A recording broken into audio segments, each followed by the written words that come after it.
अच्छा, हमारे राम भरोसा के धर्म पत्नी की ओर से, भाई उनके आवे के चाहिए। हमरे भावा की ओर से। तो लम्बे से हो जा। अरे यही तो रहते तनी कुछ सुमिर उमिर ले, कुछ भाई जोड़ी पकड़ी है।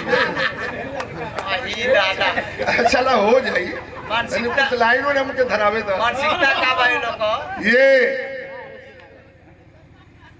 साफा चुनरी और 101 रुपए का पुरस्कार। बहुत बहुत प्रणाम सब भाई लोगन के, नमस्कार प्रणाम बा। 4 लाइन भूमिका में कवि का भाव है।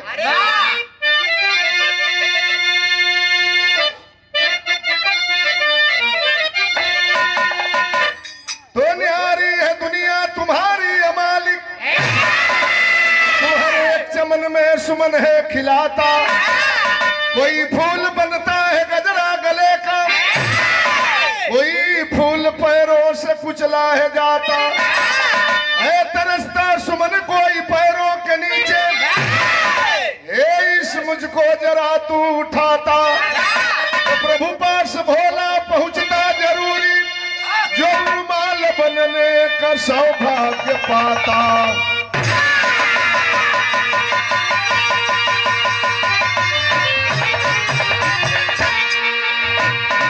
विराम एक बड़ी पुरान ई गजल के तर्जमा। गजल सारे लोग आते हैं, लेकिन गजल को गजल के रूप में पेश करना ये अलग अदायगी होती है।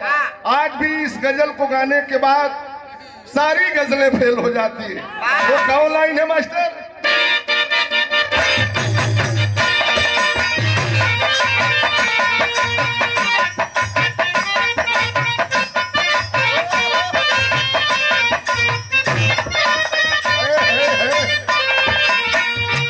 अमरनाथ तनकी साहेब पति और पर्दा लग जाए।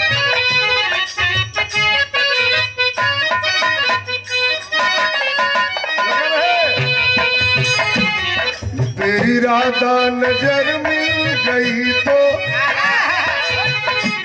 संतोष कवि जी, बेइरादा बेइरादा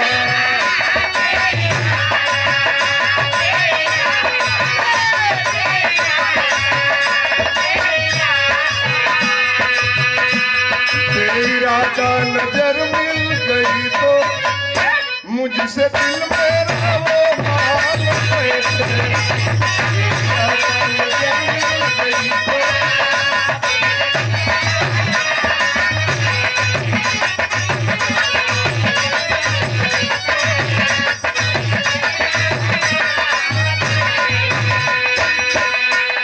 ऐसे बढ़िया विरहा में कवि जी भाव लिखलन।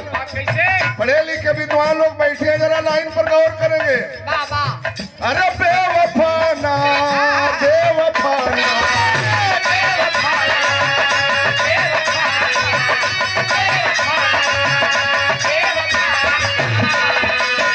अरे बेवफाना वफादार होता, बेवफाना वफादार होता,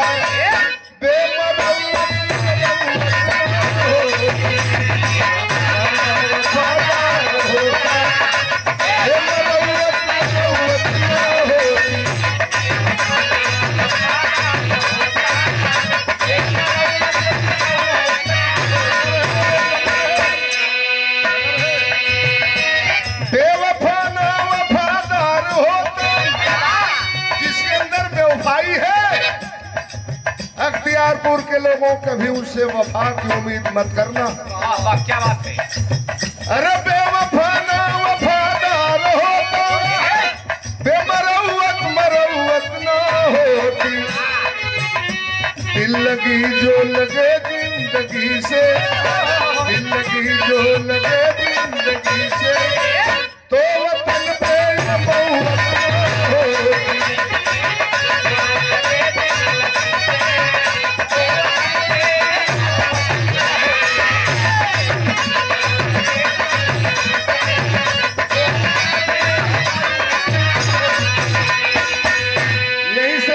की शुरुआत करने जा रहा हूं।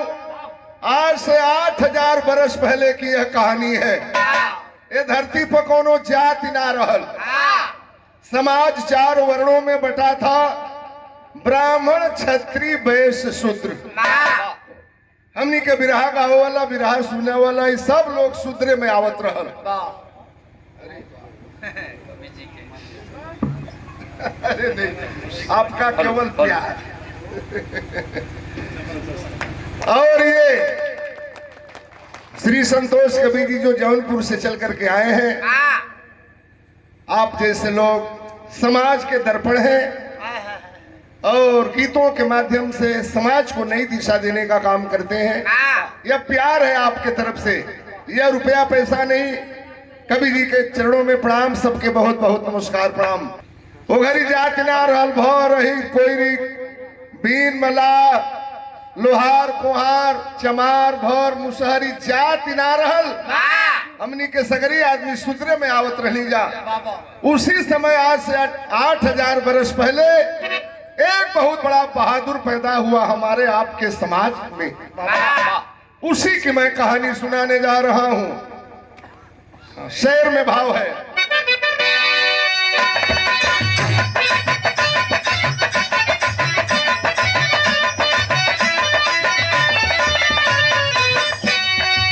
अमरनाथ शेर भी कहने का कई तजुर्बा है। हिरण्य नाम भील का एकलव्य लाल था, बच्चे का बाल का नहीं तो बेमिसाल था। अरे सिखाता बालपन में वह तीर चलाना, अरे खाली न जाए वार जो लगा दे निशाना। जाऊंगा द्रोण पास वह मन में बिचारा, जाऊंगा द्रोण पास वह मन में बिचारा, जग माता पिता से यही मैं उचारा।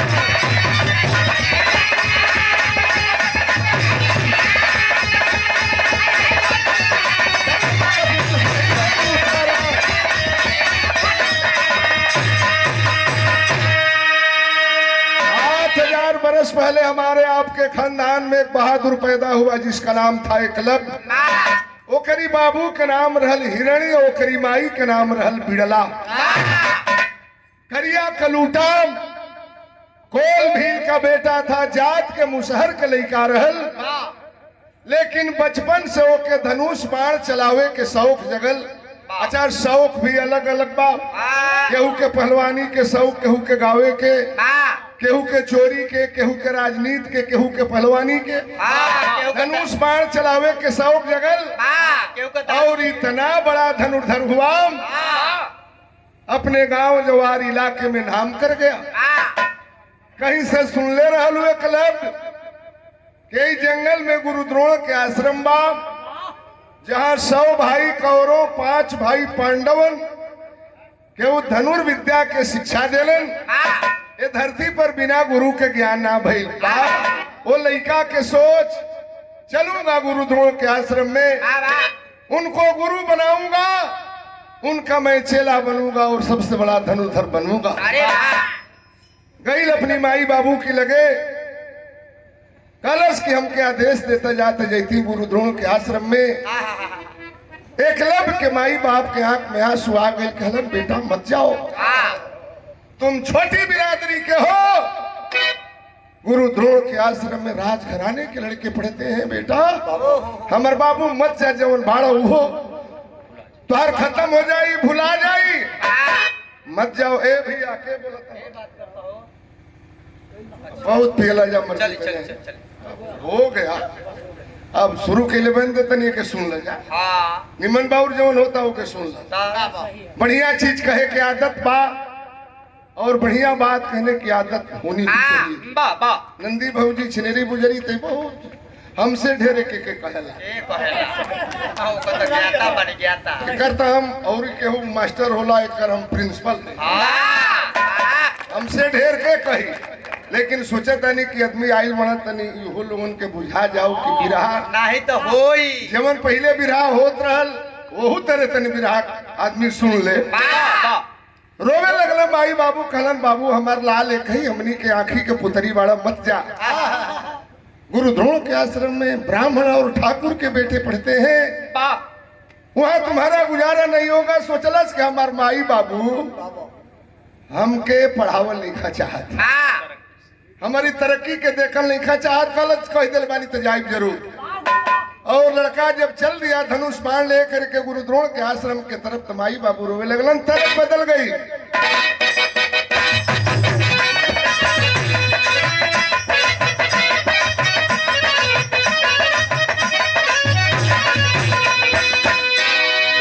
कई जिला से गीत चलले, गीत के बनारे जिला के मेहरारू गावेली, अरे अपने बलमुआ के चोरी, अरे अपने बलमुआ के चोरी, गोली मांगे घून घुनाया।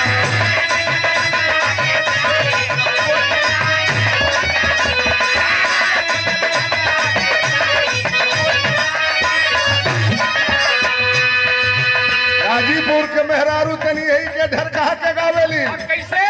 अरे गंगा जी के तनो नहैबा, अरे गंगा जी के तनो नहैबा, पत्थर क्रिया न पैबा।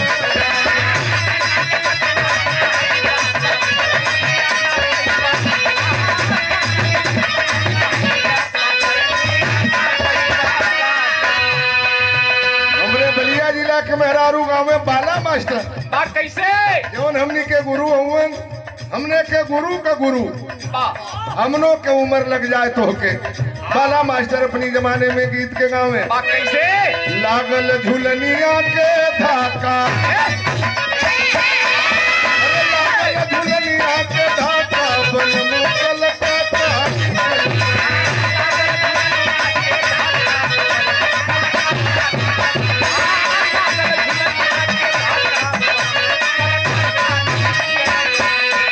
माई बाबू रोवे लगलन, मत जा बेटा, बोल पड़े बाबू माई,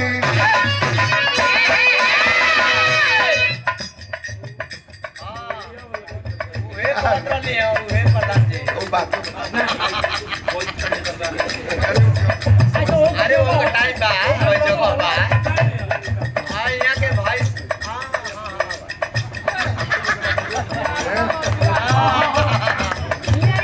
ये बुझा।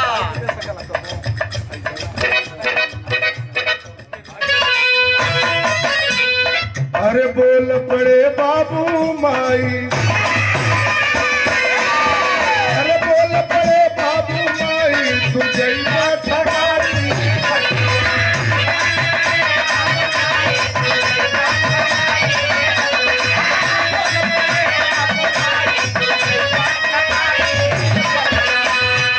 अरे तू बड़ा मुसहर ऊंचा घराना,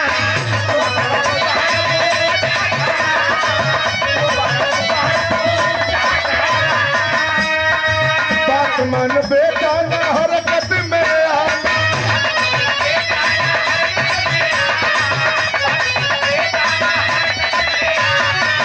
नहीं तो जसी है कसाई, अरे नहीं तो जसी है कसाई, तू जइबा ठगाई।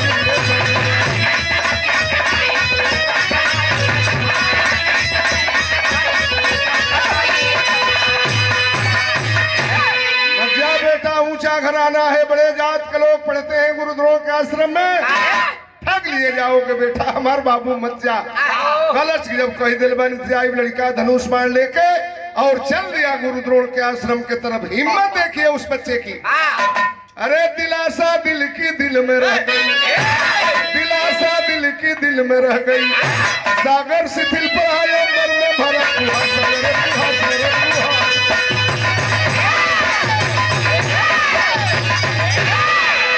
धनुष बाण लेकर के चल दिया।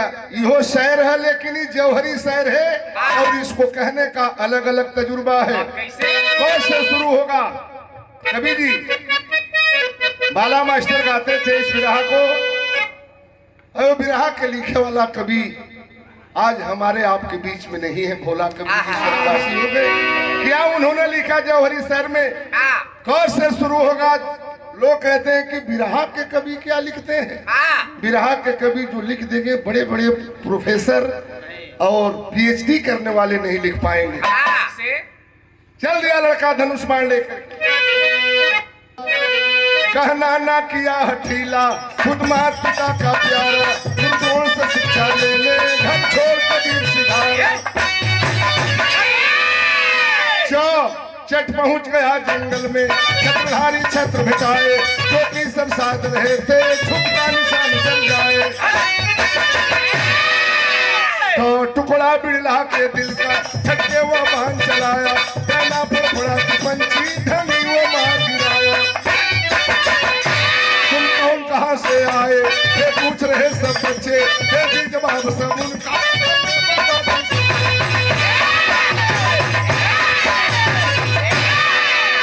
पहुंच गए जंगल में, 100 भाई कौरव, 5 भाई पांडव, एगो चिड़ई के मारत रहलन। निशाना लगावे, भक्त चिड़ई उड़ जाओ। खड़ा होके मुसहर के लइका तमाशा देखत रहल। कहला से भैया तनी हमरो के मौका देबा जाओ।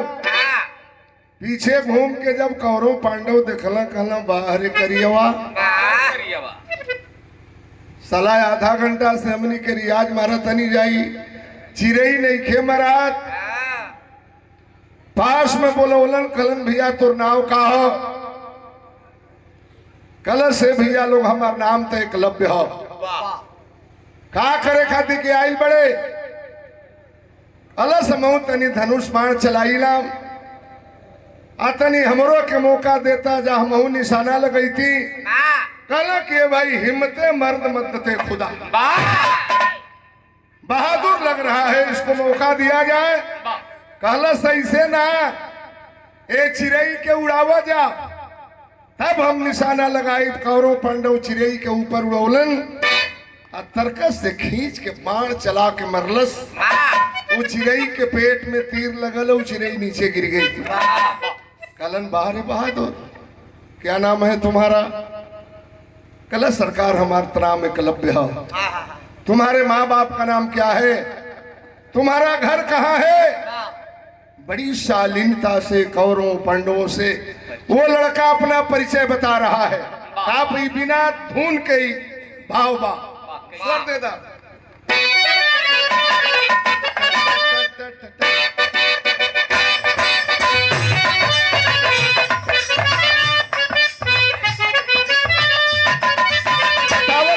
परिचय, अरे रहुआ राजा बाबू होंगे, रहुआ राजा बाबू।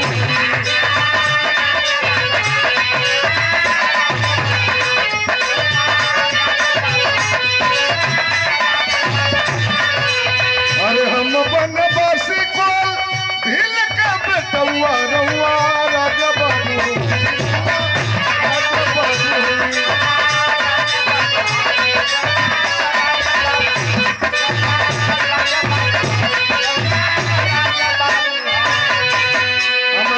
जानल चाहता जा पीता हिरणिय मोरा बिड़ला मतारी,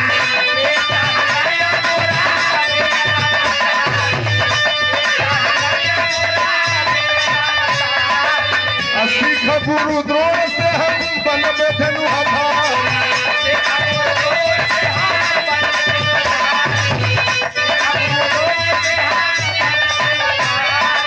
अरे सचे कही नहीं है बनौआ, रहुआ राजा बाबू।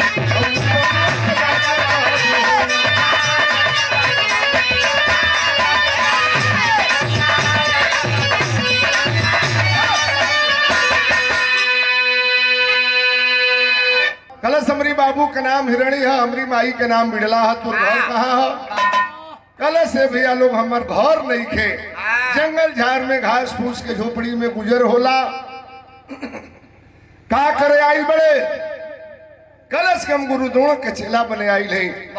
कौरव पांडव सोचलन की गुरु द्रोण के आश्रम में बड़े जात के लड़के पढ़ते हैं, इस जात के मुसहर के लड़का अच्छा कर मन बा, तो चलो गुरु से भेंट करा दिया जा। लेकिन कहलन कि देख हमने के गुरु जी से भेंट करा दे जा, लेकिन ई मत बताइए कि हमने के भेजले बन जाना थे गुरु जी नाराज हो जाए। अरे पहुंचा द्रोण के आश्रम के सामने, धनुष बाण लेकर के वह मुसहर का बेटा गुरु द्रोण कुटिया पर बैठे रहलन। गईल जाके साष्टांग सूत के दोनों हाथ अपन वही गुरु द्रोण के पैर पर रखलस। गुरु द्रोण के आंख फुलल। कलन उठ के बैठ जाओ। क्या नाम है तुम्हारा? डराते डराते कलश के गुरु जी हमारा नाम एकलव्य हो। क्या करने आए हो? कलश हम गुरु द्रोण के चेला बने खातिर गैल बनी। किस जात के हो? टूट गया वह एकलव्य। शिक्षा में भी जात पूछी जा रही है। कलश कहा गुरु जी अब स्कूल में जातियों पूछ के पढ़ाई हुई। गुरु द्रोण ने कहा खबरदार जबान लड़ा रहे हो, बोलो किस जात के हो? कहा कि गुरु जी हम तो मुसहर के लइका ही न आओ देखा न ताओ। वह गुरु खींच करके तमाचा मारा उस एकलव्य के गाल पर। लाल हो गया गाल। कहा हरामजादे तुम्हें पता नहीं कि गुरु द्रोण के आश्रम में बड़े जात के लड़के पढ़ते हैं? कैसे तुम्हारी हिम्मत हो गई? बुलाया कौरवों पांडवों को। गुरु द्रोण कहा कि इसके ऊपर इतना लाठी डंडा बरसाओ इस हरामजादे मुसहर को ता जिंदगी याद रहे कि फिर से गुरु द्रोण के आश्रम में आने की हिम्मत न जुटा पाऊं। गुरु द्रोण के आश्रम में भौर नुनिया चमार कोयरी कुशवाहा बीन मला अहिर गणेश पढ़े लगियन तो बड़े जात के लोगों का क्या होगा? मारो इस साले को। लाठी डंडा से मारे लगलन। वो एकलव्य के मारत मारत शरीर के लहू लुहान कह दिलन। रोने लागल। वही जंगल में हमर माई बाबू मना करत रहलन कि बेटा मत जाना, ऊंचे घराने के लड़के पढ़ते हैं। माईओ बाबू के बात ना मनली। अगर माई बाबू के बात मान गई रही थी तो हमार नौबत ना न हुई। कल सब घरों न जाई बिरखा लगल लइका के। कल सब घर भी नहीं जाऊंगा। कल जा गुरु द्रोण। आपने तो हमें चेला नहीं बनाया लेकिन आज से मैं आपको अपना गुरु मानता हूँ। पहुंच गई लड़का वही जंगल में धनुष बाण लेके। भाव कभी न लिखा है। पहुंच गया जंगल में बाल घर भी अपना छोड़ा। अरे गुरु द्रोण के मूर्ति रच के दोनों कर को जोड़ा। दिलासा दिल की दिल में रह गई। सर को लगा साधन करके खूब तमाशा रे तमाशा रे तमाशा। अलस हमके चेला ना बनोले लेकिन तो के गुरु मानता नहीं। पहुंच गई लोई जंगल में। माटी ले आके पानी से सान के लोना बनौलस। और वही माटी के लोना से गुरु द्रोण के मूर्ति बना के और वही जंगल में पूजा करे लगल। घास फूस के झोपड़ी बना के। इतना बड़ा धनुर्धारी हुआ वो एकलव्य। अग्नि बाण चलाता था जंगल में आग लग जाती थी। पानी वाला बाण चला करके मारता था अग्नि शांत हो जाती थी। पवन बाण चला करके मारता था जंगल में आंधी तूफान आ जाता था। इतना बड़ा धनुर्धारी हुआ आपके हमारे खानदान का वह बहादुर एकलव्य। लेकिन कितना बड़ा धोखा किया गया हमारे आपके साथ में। भाव कभी ने लिखा है अल्लाह में। अरे पिकहा पपिया जैसे तेरे दीन रतिया छतिया जुड़ा पार्श्वतिया के मुंह। अरे छतिया जुड़ा पार्श्वतिया के मुंह। अरे वैसे एकलव्य लहराए बनवा में। अरे बाण विद्या के पूरा पाई गईले गुण। अरे बनवा से अगिया लगावे बनवा में। अरे अगिया बुझावे छोड़ी पानी वाला बहा। अरे छोड़ी के उड़ा चला बदरिया। अरे बाण विद्या के पंडित हो गईले महा। अरे कौरव और पांडव दोनों दल के जवानावा। अरे खेलन शिकार ये जंगल की हो। अरे जंगल में कुत्ता एक शिकारी ले रहा है। अरे देखिए एकलव्य के मचाव लगे सो। अरे मुहावा में बाड़े एकलव्य भारी दिहले। देखी कौरव पांडव तब भैले में सो।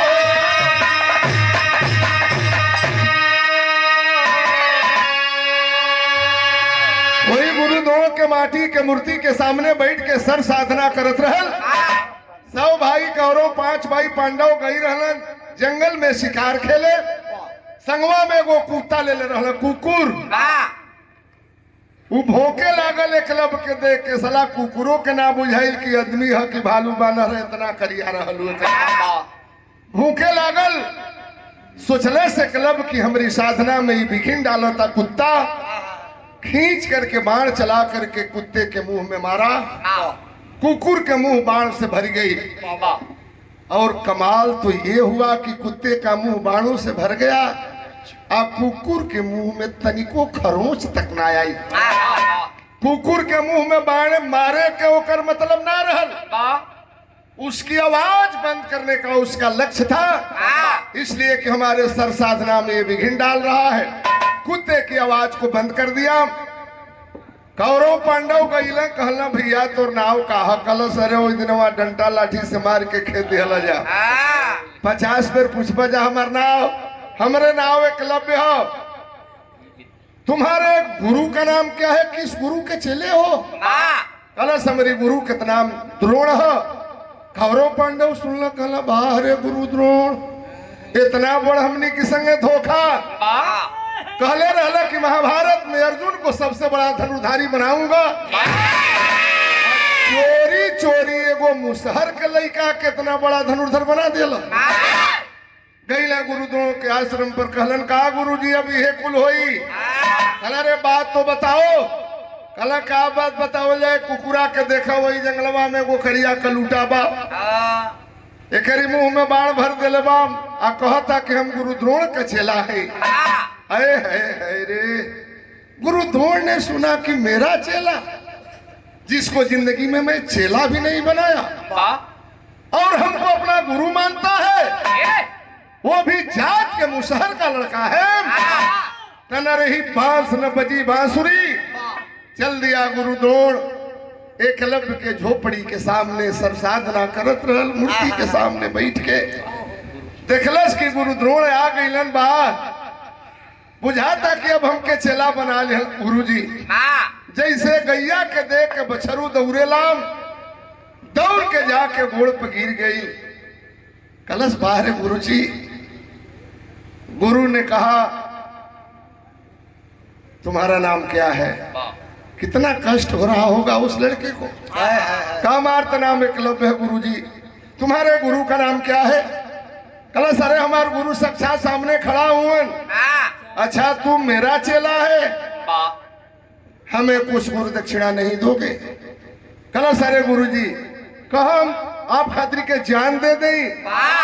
लो ये हमनी में कमी बा, ये हमनी में कमी बा। गुरु ससुर चेला बनावे के तैयार नहीं खे। चेला कहता कि कह तोरा खातिर के जान दे दें। यही से हमनी के पछुआइल बनी जा। भोला कभी जियत रहला, राजभर सम्मेलन होत रहल। सुखदेव राजभर आई रहलन। भोला कवि के लोग खड़ा करा दिल कि राजभर के सम्मेलन हो, यानी भोला कवि कुछ बोलस। तो भोला कवि एगो मुक्तक पढ़लन कि काहे हम पछुआइल बानी, काहे हम पछुआइल बानी। भर बिरादरी पर कहला कि काहे हम पछुआइल बानी। पढ़ल छोड़ मछरी मारे में तनिको ना सकुचाइल बानी, यही से पछुआइल बानी। रहली वीर पुरुष राजा हम, वो इतिहास भुलाइल बानी, यही से पछुआइल बानी। गुरु द्रोण चेला बनावे के तैयार नहीं खे। बारे हमनी के 85% के लोग हमनी के कहतन जे कि कह तोरा खातिर के हम जान दे दें। ई कहल कौन जरूरी बा? यही से फूल उठवा ले तो हमनी के लाड़ सकत नहीं। हां सही है। खाली सेवा करत। अरे अरे मलिका अरे आई आई आई आई का सेवा करी बोली ओ करे फलनवा। 4 गो मजदूरा लेके कालिया जे खेत। बोलने का भी तमीज नहीं। वोट भी लेते हो, जबान भी खाली करते हो। यही तो हमारी बात बुरी लगती है। गुरु द्रोण ने कहा मैं कुछ गुरु दक्षिणा दे दो। कहा कहीं आपके लिए जान दे दूं। गुरु द्रोण ने कहा कि जान भी नहीं लूंगा और जिंदा भी नहीं रहने दूंगा। मन में सोचा, कहा कि गुरु दक्षिणा दोगे? कहा दूंगा मांगिए, कहा 3 वचन दो, कहा वचन देता हूं। क्या गुरु द्रोण ने गुरु दक्षिणा में मांगा अपने चेले से? भाव है। चलिए और लगाओ मास्टर। अरे पहले गुरु द्रोण कर धोखा, अरे बाल हमारा शिष्य अनोखा, हमके दे दे कुछ दक्षिणवाई मनवा सेना।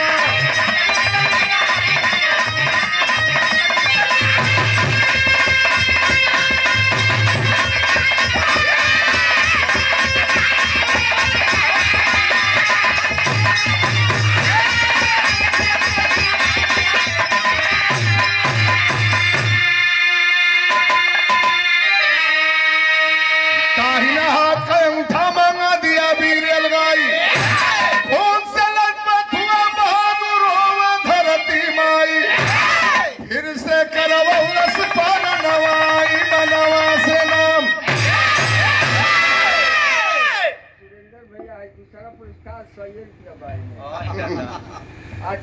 हमरे भैया के तरफ से रमाशंकर भैया दूध विक्रेता पुनः 100 रुपया के पुरस्कार दिलन। भैया के चरणों में प्रणाम। का अपने दाहिने हाथ का अंगूठा दे दो, न दाहिना हाथ का अंगूठा रही नहीं धनुष बाण चलाई। आए मेरे बिरहा सुनने वाले साथियों, अब्बे नाम 8000 वर्ष पहले सतयुग त्रेता द्वापर कलयुग हमको आपको कितना छला गया है, कब आप समझेंगे? ये बात कह दिल एक बार मंच पर, हमारे ऊपर मुकदमा हो गई, हम जेल भी चले गए। हमने समझाया कि अहिर भर नुनिया कोयरी कुशवाहा बीन मला अब से समझ ल जा, हमारी संगे तोरी संगे कितना बड़ धोखा होता। सोचा गुरु द्रोण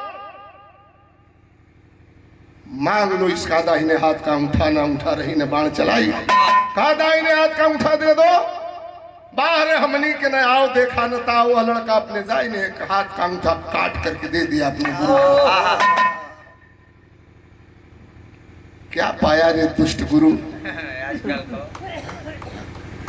अच्छा हम कुशल चाहते नहीं, आप लोगों से पढ़े लिखे विद्वान लोग बैठे काहे दाहिने हाथ का अंगूठा मंगला, करीब हाथ में अंगूठा रहलो के ना मांग सकत रहलो। दहिना पैर में अंगूठा रहलो के मंगले रही तो दे दिले रही, बाया पैर में अंगूठा रहलो के मंगले रही तो दे दिले रही, ओकर जंघियो मंगले रही तो दे दिले रही, ओकर अगवा लटकर है वहू के मंगले रही तो दे दिले रही। काहे उना लेबो बेईमान भ्रष्ट गुरु, अंगूठा कटवाते हो गरीब आदमी का। खुलासा हम बता देते नहीं, अगर हमारी नियत चला रही अंगूठा मंगले रहता तो कहले रहती कि पहले है तीनों के ले ले करी बाद अंगूठा ले। नीच कमीना गुरु, हमारा अंगूठा कटवाते हो। ये हमनी के तनी पहले ना बुझाइल, हमनी के बिरहा गागा समझावत अंजा के अब से समझ ल जा। इतना ले तो चलाओ रहल, कहा कि एक और गुरु दक्षिणा दे दो। कल सारे अंगूठावा तो ले ये लिहलो, अब केवन बाकी बा के बोला दे दई। एकलव्य से दूसरा वचन गुरु द्रोण लिया करवाई, किसी तरफ से मत जाना जब लड़ी है भाई भाई, सुखल बाहरी और चमनवाई।